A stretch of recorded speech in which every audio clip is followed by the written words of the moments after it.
On our third day of sailing, we decided to stay at Whitehaven Beach, do a bit of exploring, and Max needed to just relax on shore to try to get over her seasickness. It was a beautiful day, not too much cloud, and it looked like the weather was going to hold for the rest of our trip. Although there were a lot of people at Whitehaven Beach, it's so big we rarely saw anybody, and we only encountered one or two people on the whole day we spent there. Later in the day, Max decided she couldn't take the sailing anymore, so we actually sailed between Whitsunday Island and Hamilton Island, and then we dropped her off at Airlie Beach after I booked a hotel online. So we completed the remainder of the trip, just Chris and I, sailing for the next 5 days.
The bushfires were starting in Queensland about this time, so as we approached Airlie Beach, we saw a lot of fire from the smoke, and we ended up anchoring just off Airlie Beach for the night, where we had an influx of March flies, which apparently happens around this time every year for a couple weeks.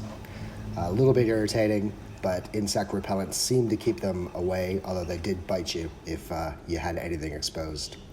Great sunset, and we settled in for the night for another day of sailing tomorrow.